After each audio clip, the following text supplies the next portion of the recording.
lagi bersama kita berdua, Andina dan Pandara di Cafe Time. Chat. So tetap dengan social distancing kita 1,5 meter, oke? Jadi hari ini kita akan ngomongin sesuatu lagi nih Naya. Mhm. Di kesempatan kali ini kita akan ngomongin, dan saat ini giliran gue yang nanya ke Andina karena gue tuh kayak penasaran nih. Waktu itu kan dia nanya tentang gue gimana kerjaan gue di praksis dokter. Sekarang gue mau nanya pekerjaan dia sebagai dokter korporat. Karena ada perbedaan dikit-dikit, ya perbedaan dikit-dikit lah ya. Ujung-ujung tetap aja si dokter. Iya. Tapi bedanya mungkin kalau Pandora sebagai house nursing, family doctor tuh lebih ngurusin orang yang sakit, sementara kalau gue lebih ke preventif, ngurusin orang yang sehat, mencegah biar orangnya nggak sakit. Oh gitu. Tapi kalau ada yang sakit tetap dong ya. Tetap nanti gue screen gitu, gue kirimnya ke Pandora. Ya gitulah, kerjasama. Jadi tuh gue penasaran sih Nak, nih ada beberapa, karena di tempat praktek gue tuh ada beberapa pasien yang sering sakit kan. Dan itu tuh banyak yang juga kerja di perusahaan. Gue tuh kalau ngasih surat sakit tuh adalah tuh nanti jadi berapa lamanya, berapa minggunya, segala macem. Ada tulisannya kalau misalnya di kerang di sick note, di kerang Schreibung itu tuh ada tulisannya kalau misalnya lebih dari 7 minggu harus gue cek gue silang gitu. Nah, itu gimana sih tuh di Jerman tuh kalau nggak salah ya, kalau gue pengetahuan gue, tapi gue nggak tahu jelas, kalau lo sakit lo tuh akan sedikit dibantu untuk mendapatkan uang sakit gitu. Iya ya sini juga lumayan banyak yang nanya karena ini urusannya udah kayak sama hukum atau peraturan asuransi gitu kan. Dan gue sebagai dokter korporat tuh banyak banget sibuk dengan tema-tema kayak gini. Jadi kalau di Jerman tuh sistemnya thank God ya, bagus banget sih. Maksudnya untuk orang-orang, terutama untuk orang-orang yang sakit, nggak cuma di masa corona ini tapi juga untuk kayak in general gitu. Kalau kita sakit selama 6 minggu pertama itu memang perusahaan yang diwajibkan untuk ngebayar gaji full. Tapi di masa 6 minggu ini pokoknya harus ada alasannya dan dengan bukti tertulis ya, dengan bukti surat sakit dari dokter kayak dokter Pandora. Nah 6 minggu itu gajinya full. Tapi kalau misalnya ternyata sakitnya parah, kayak sekarang misalnya corona terus lo sakitnya parah gitu, harus masuk ICU atau harus dikontrol lebih dari 6 minggu, perusahaan nggak bisa juga dong dibebanin terus-terusan untuk bayar pekerjanya yang sakit terus nggak bisa kerja gitu. Jadinya untuk yang kompensasi itu sistem asuransi. Makanya asuransi kita tinggi banget kan bayarannya. Tapi memang itu untuk menunjang kasus-kasus kayak gini. Jadi itu berapa persen dari gaji bruto kita sih? Itu sekitar 65% dari gaji bruto. Tapi juga nggak ditaruh pajak lagi. Dan lu tapi di sana juga nggak bisa bayar kayak Rentenversicherung buat dana pensiun gitu. Jadi memang ada ya pasti ada nggak akan full gaji lu sih, cuma seenggaknya lu dapat 65% kalau lu sakit di atas 6 minggu, dan ada batasnya itu 78 minggu, berarti sekitar 1,5 tahun. Setengah tahun lu tuh bisa ditanggung sama asuransi dengan gaji 65%. Oh gitu, jadi bagus banget ya, maksudnya jadinya kita ya, jadi orang sakit nggak pusing banget mikirin uang kan, jadinya bisa lebih konsentrasi sama penyembuhan dirinya. Iya betul banget tuh. Gue sering banget sih juga ngurusin kerang Schreibung itu lama banget. Cuman memang itu nggak bisa, harus ada support dari dokter spesialis lain.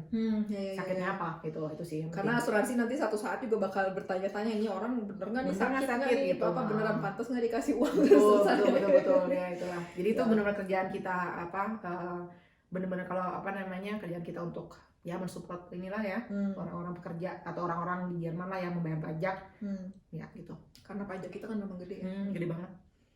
Kadang nangis gue kalau ngeliat nitonya. Tapi ya sudah lah ya.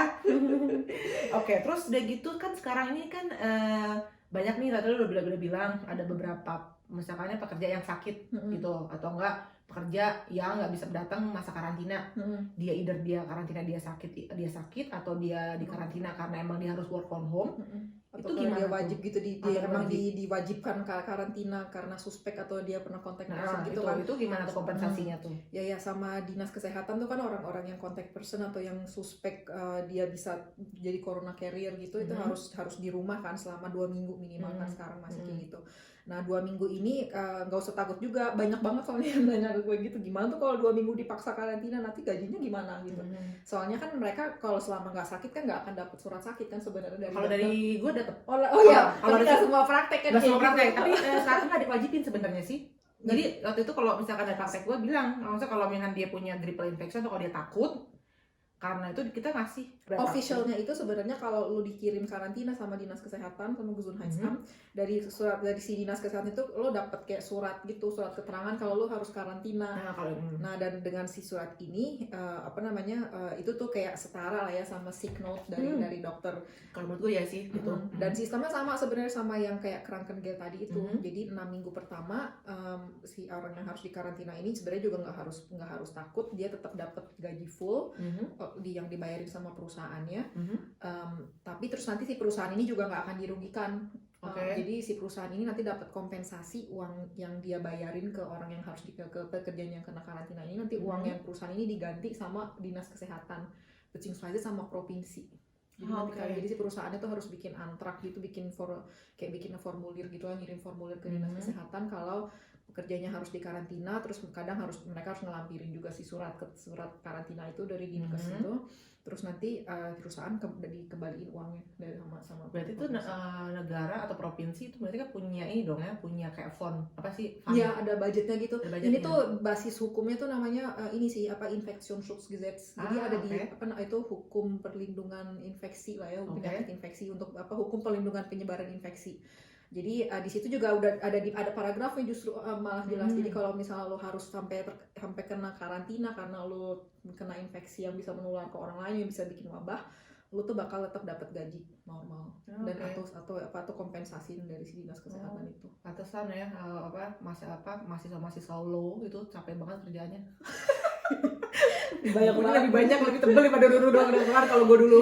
Iya, itu juga buat gue kayak di occupational medicine tuh kalau di Jerman tuh juga urusannya kan banyak banget ngurusin paragraf. Jadi gue waktu pas pindah ke occupational medicine ini ya studi baru ya. Gue benar harus ngapalin banyak banget law-nya. Bagus sih Jerman, itu bisa gue akuin acungkan jempol. Oke, jadi itu kalau kompensasi karantina seperti itu. Terus kalau misalkan nih pasien sakit nih, dia masuk ICU kan, berarti kalau kadang tuh pakai ventilator bisa jadi berbulan-bulan atau enggak 1 bulan lah minimal. Iya minimal.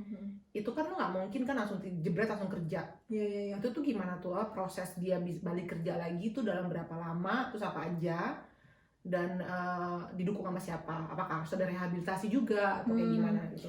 Dia nanggung biayanya siapa? Iya. Ini juga kebetulan gue juga lagi ada kasus baru yang kayak gini. Jadi kemarin ada juga yang abis masuk ICU lama gitu, terus setelah masuk ICU dia masuk rehabilitasi dulu untuk beberapa minggu. Terus biasanya kan apalagi kalau yang kenanya parah banget dan dia memang sebelumnya udah punya penyakit kronis, terus selama di ICU jadi itu bisa sampai 2 bulan lah ya bisa 2 bulan dia nggak bisa masuk kerja. Nanti sebelum masuk kerja lagi tuh pasti kan dilihat lagi sama dokter spesialis atau family dokter kayak Nora gitu untuk ngeliat gimana nih kondisinya dia beneran bisa nggak. Nanti terus sebaiknya sih ya family dokter atau house art tuh nanti konsultasi komunikasi sama occupation sama dokter ini kesehatan tenaga kerja untuk ngeliat lagi nih orang udah bisa belum full time kerja lagi nih setelah dia sakit.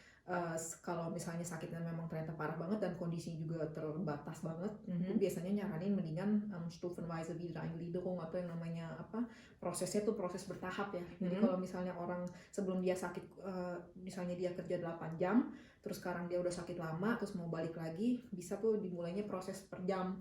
Misalnya per berapa minggu, misalnya 2 jam dulu, terus minggu kedua 4 jam, atau minggu ketiganya 6 jam, minggu keempat balik lagi 8 jam. Jadi, atau bisa diperpanjang sampai 6 bulan. Jadi kayak 2 minggu pertama cuma 2 jam dulu. Pokoknya jadi benar-benar tergantung kondisi orangnya nih. Kalau misalnya dia masih lemah banget 2 jam untuk 2 minggu, baru nanti lihat lagi pelan-pelan per jam atau per 2 jam gitu bisa ditambahin. Itu ada grensnya, maksudnya ada apa sih namanya, child limitnya nggak, time limitnya, maksudnya berapa lama lo bisa Wiedereingliederung gitu? Bisa sampai 6 bulan. 6 bulan berpanjang. 6 bulan berpanjang. Oke. Jadi benar-benar tergantung, bisa misalnya lu udah naik, udah lu mencapai 6 jam terus tiba-tiba di minggu ke-6 atau minggu ke-7 misalnya tiba-tiba dia turun lagi kondisinya terus dikurangin jadi 4 jam itu bisa.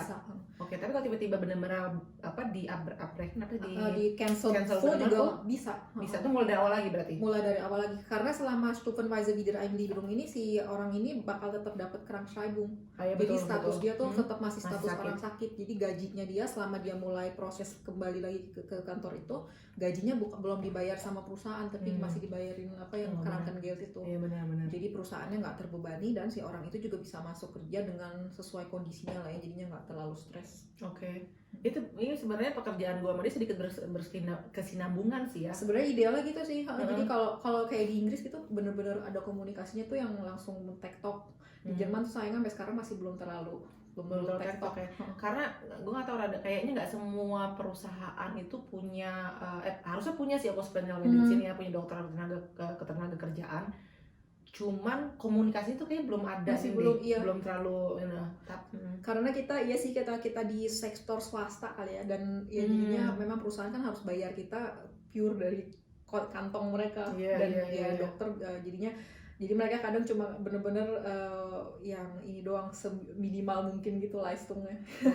jadinya kita nggak terlalu involved gitu di dalam proses perusahaannya gitu. Tergantung perusahaan gede perusahaannya sih kalau di Jerman. Oke.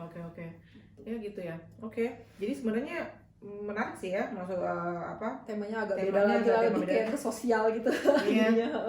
Tapi memang sih sistemnya Jerman tuh bisa gue bilang memang tertata rapi ya. Iya sih. Ya mungkin kita mudah-mudahan makin lama kurvanya makin melandai dan bisa jadi hilang ya. Mudah-mudahan untuk seluruh dunia ya, jadinya ini juga kehidupan kita lebih nyaman lagi. Aman, balik lagi kayak zaman kemarin. Betul. Oke deh guys, pokoknya stay healthy dan tetap semangat ya. Oke? Bye.